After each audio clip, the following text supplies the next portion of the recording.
जय हिंद दोस्तों। जो भारत बिल्कुल भी ईरान के पक्ष में नहीं खड़ा हुआ था खेमनेई की डेथ के बाद में, आज उसी भारत की तरफ से ईरान की जो एम्बेसी भारत के अंदर है, वहां पर जाकर के कॉन्डोलेंस दी जाती है खेमनेई की डेथ के ऊपर। आप इस खबर में देख सकते हो, India condolence Khamenei death as foreign secretary Vikram Misri के द्वारा ये विजिट की गई ईरान की एम्बेसी के अंदर। और ये जो तस्वीर है ये काफी ज्यादा वायरल हुई, जिसके बाद में इजराइल की तरफ से ये खेद भी जताया गया कि क्या भारत ईरान के पक्ष में जाकर के बैठ गया है या फिर भारत ईरान के सपोर्ट में खड़ा हो गया है। आज हम इस चीज के बारे में जानेंगे कि इस तस्वीर का और ये सब कुछ करने का भारत का क्या मकसद है, क्या भारत को इससे फायदा होने वाला है और क्या भारत को नुकसान होने वाला है। साथ ही एक ये खबर भी बड़ी इंटरेस्टिंग निकल कर आई है, जिसमें यूएस ने एक न्यूक्लियर कैपेबल जो मिसाइल है उसका टेस्ट किया है, जिसे डूम्सडे मिसाइल कहा जाता है। इस तरह की मिसाइल जो कि बहुत रेयर सामने निकल कर आती हो और बहुत ज्यादा डेंजरस साबित होती हो, इस तरह की मिसाइल को डूम्सडे मिसाइल भी कहा जाता है, जो कि न्यूक्लियर कैपेबल है। इस तरह की मिसाइल का अमेरिका के द्वारा इस सिचुएशन के ऊपर, जब मिडिल ईस्ट में काफी ज्यादा तनाव बढ़ा हुआ है, उस टाइम पर टेस्ट किया जाना क्या संकेत दे रहा है। इसे कैलिफोर्निया से टेस्ट किया गया है और क्या क्या इसमें निकल कर आया है, इन सारी चीजों के बारे में भी हम जानेंगे। साथ ही एक खबर जो ये तक दावा कर रही है कि ये जो युद्ध है ये भारत तक पहुंच चुका है। मिडिल ईस्ट के अंदर चल रही जो गर्माहट है वो भारत तक अब पहुंचने लगी है, जिसमें आप ये खबर देखते हो, यूएस के द्वारा एक ईरान की शिप है उसके ऊपर सबमरीन के द्वारा टारपीडो से हमला किया जाता है और उस शिप को पूरी तरह से डिस्ट्रॉय कर दिया जाता है, जो कि श्रीलंका के जस्ट नीचे थी। ये जो शिप है ये भारत के विशाखापट्टनम में आई हुई थी।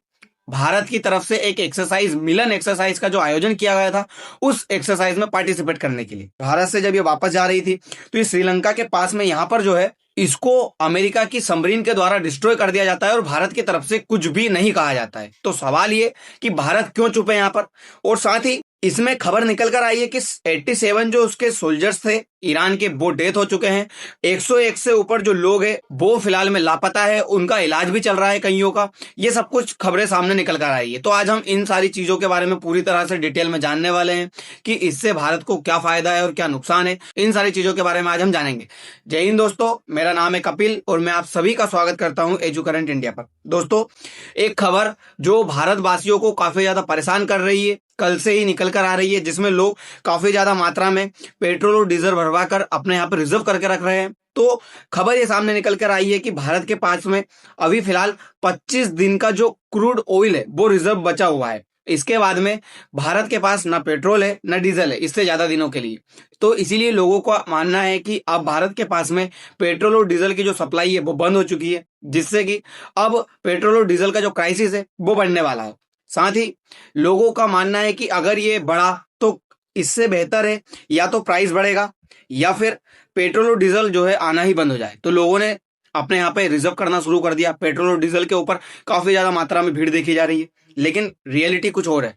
जब इस तरह के क्राइसिस होर्मुज जल संधि पर चलने लगे, ईरान के अंदर चलने लगे, तो रसिया जो हमेशा से हमारे साथ खड़ा हुआ है, उसकी तरफ से खबर निकल कर आती है, Russia always open to supply crude oil to India इनोवे। इनके द्वारा कहा गया है कि रसिया भारत को ऑयल सप्लाई करने के लिए पूरी तरह से तैयार है। ऐसी सिचुएशन में अधिकतर बार देखा गया है कि पुराने जो गिले शिकवे हैं वो सामने लेकर के आए जाते हैं, लेकिन रसिया यहाँ पे बिल्कुल भी इस तरह की कोई बात नहीं कहता है। अगर रसिया है वो चाहता तो ये भी कह सकता था कि अभी ऐसी सिचुएशन में हम भारत को जो ऑयल है वो सप्लाई नहीं कर पाएंगे, भारत ने हमारे साथ ऑयल परचेस करना कम कर दिया, तो अब हम क्यों भारत को क्रूड ऑयल जो है भेजे। लेकिन रसिया ने इस तरह का कोई भी बयान नहीं दिया। रसिया ने क्लियर कहा, हम पूरी तरह से भारत के साथ में खड़े हुए हैं और ऐसी सिचुएशन में यदि भारत को जरूरत होगी तो हम 9.5 मिलियन बैरल जो ऑयल है, क्रूड ऑयल, वो तक भारत को देने को तैयार है। ये एक बड़ी मात्रा में ऑयल होता है और यदि ये भारत को मिलेगा तो भारत की इससे काफी ज्यादा समस्याएं हैं वो दूर हो जाएंगी। यदि होर्मुज जल संधि के ऊपर जिस तरह से रोक लगाई गई है, वो रोक लगने के बाद भी दुनिया के अंदर ऑयल के प्राइस बढ़ेंगे या ऑयल जो है वो सप्लाई रुक जाती है, तब भी भारत के पास में क्रूड ऑयल की जो सप्लाई चेन है वो बिल्कुल नहीं टूटेगी।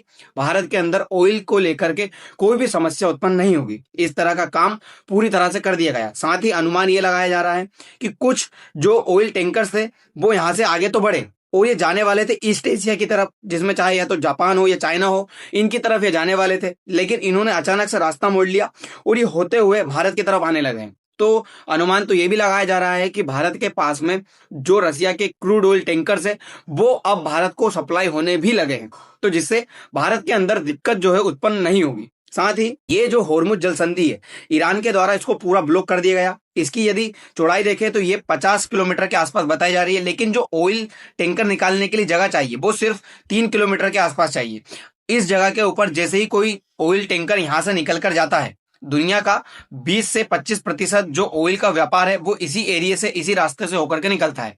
जब ईरान के द्वारा इसको पूरी तरह से ब्लॉक कर दिया गया, तो जैसे ही कोई टैंकर यहाँ से निकलते हैं, ईरान के द्वारा इन पर मिसाइल दाग दी जाती है, गोले दाग दिए जाते हैं और डिस्ट्रॉय कर दिया जाता है। सवाल ये कि अमेरिका क्यों इन चीजों को रोक नहीं पा रहा, जबकि हम जानते हैं अमेरिका इतना सक्षम है कि वो किसी भी मिसाइल को बीच में ही रोक सकता है, इंटरसेप्ट कर सकता है, लेकिन फिर भी यहाँ पे वो नहीं रोक पा रहा है। तो कहीं अमेरिका का ही तो प्लान नहीं है कि ये रास्ता ब्लॉक करवाया जाए? क्यों? क्योंकि आप आगे की खबर देखिए। अमेरिका एक बयान देता है जिसमें अमेरिका कहता है कि no better alternative than US official on India's Russia oil purchase. इसके ऊपर एक खबर निकल कर आती है। अमेरिका कहता है कि भारत के पास में अमेरिका से बेहतर कोई ऑप्शन नहीं है अगर वो ऑयल परचेस करना चाहे। साथ ही अगली खबर आप ये देखिए, क्या यह ट्रंप का होर्मुज प्लान है? अर्थशास्त्री ने चेतावनी दी, भारत जो है निशाने पर हो सकता है। ईरान और अमेरिका के बीच जो वॉर चल रही है उसको लेकर के ईरान के द्वारा जब होर्मुज जल संधि को पूरी तरह से ब्लॉक किया गया, तो अमेरिका की तरफ से कोई भी एक्शन नहीं लिया गया। एक्शन क्यों नहीं लिया गया? क्योंकि अमेरिका जो है, जब चुनाव चल रहे थे, इलेक्शन चल रहे थे यूनाइटेड स्टेट के अंदर, तब ट्रंप को फंडिंग की गई थी ऑयल कंपनियों के द्वारा, और ट्रंप ने उनसे वादा किया था, यदि मैं चुनाव में जीत करके आऊंगा तो आपको भारी मात्रा में जो ऑयल है वो दिलाऊंगा, जहां से आप रिफाइन करोगे और ऑयल दुनिया के अंदर बेचोगे। इन्होंने वेनेजुएला जो है इनको गिफ्ट में दे दिया। वेनेजुएला को कब्जे में लेकर के इन सारी जो ऑयल कंपनी है इनको यहाँ पे भेज दिया कि आप यहाँ पे ऑयल निकालिए। लेकिन फिर सवाल, अगर आप ऑयल निकाल लोगे तो फिर खरीदेगा कौन? भारत जो है यहाँ से ऑयल बुलवा रहा है, रसिया से ऑयल बुलवा रहा है, चाइना जो है ईरान से ऑयल बुलवा रहा है, रसिया से ऑयल बुलवा रहा है, जो सारे कंट्रीज है दूसरी दूसरी जगह से ऑयल बुलवा रहे हैं। तो वेनेजुएला का ऑयल कोई क्यों खरीदेगा? अमेरिका का ऑयल जो है कोई क्यों खरीदेगा? तो इनको ऑयल बिकवाना भी है। अब ऑयल बिकवाना है तो कुछ ना कुछ तो प्लान करना होगा। तो ये जो होर्मुज जल संधि ईरान के द्वारा बंद की गई, ये एक बड़ा बेनिफिट साबित हुआ अमेरिका के लिए। अमेरिका ने सोचा कि क्यों ना, अब ये जल संधि तो वैसे ही बंद हो चुकी है, तो इन देशों के ऊपर पहले ही भारत के ऊपर जो है प्रतिबंध लगा रखा है कि आप रसिया से कोई भी ऑयल परचेज नहीं करोगे, वरना हम आपके ऊपर जो टेरिफ 25% घटाया था वो वापस बढ़ा देंगे। तो भारत रसिया से ऑयल परचेज नहीं कर सकता, इधर से ऑयल आ ही नहीं सकता, मजबूरी है कि भारत को वेनेजुएला से ऑयल जो है बुलवाना पड़ेगा। इसी तरह से ना सिर्फ भारत, हर कंट्री के ऊपर इसी तरह का जो रेस्ट्रिक्शंस है वो ट्रंप के द्वारा लगाया जा रहा है। अब सवाल ये है कि क्या भारत सच में वेनेजुएला से बुलवाना चाहेगा, क्योंकि इस जगह पे भारत को ब्लॉक कर दिया गया। तो अगली खबर आप ये देखिए, ईरान का कहना है कि oil hope for India. Iran says Hormuz strait only closed to US, Israel and Europe, not for India. India के लिए ये जो जल संधि है ये बंद नहीं की गई है। यदि भारत के लिए कोई भी ऑयल टैंकर भारत जाता है तो ईरान का कहना है कि उस ऑयल टैंकर को बिल्कुल भी नुकसान जो है वो नहीं पहुंचाया जाएगा, किसी भी तरह का डिस्ट्रॉय नहीं किया जाएगा। कोई भी टैंकर इंडिया जा सकता है ऑयल लेकर के।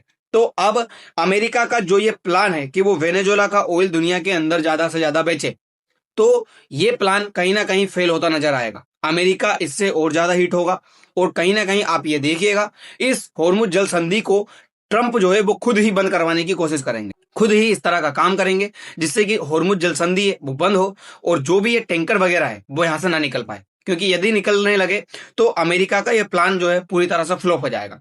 इसीलिए अब देखना होगा कि होता क्या है। साथ ही सिर्फ ऑयल ही नहीं, भारत को एलपीजी, सीएनजी इनकी भी जरूरत रहेगी। तो ये जो है भारत को भारी मात्रा में कतर से सप्लाई की जाती थी, लेकिन अभी ये होर्मुज जल संधि बंद हो गई है, तो ये कतर से भी जो है सप्लाई नहीं की जा रही है। तो भारत के लिए और मार्केट जो है सामने निकल कर आया है। आप ये इसमें देख सकते हो, ऑस्ट्रेलिया और कनाडा की तरफ से ऑफर किया गया है भारत को कि यदि आपको जरूरत लगे ऑयल, ये जो गैस वगैरह है इनकी, एलपीजी वगैरह है इनकी, तो हम आपके लिए सप्लाई चेन जो है बिल्कुल चालू कर सकते हैं। आपको यदि जरूरत रहेगी तो हम पूरी तरह से गैस वगैरह जो है इसका सप्लाई इंडिया को किया जा सकता है।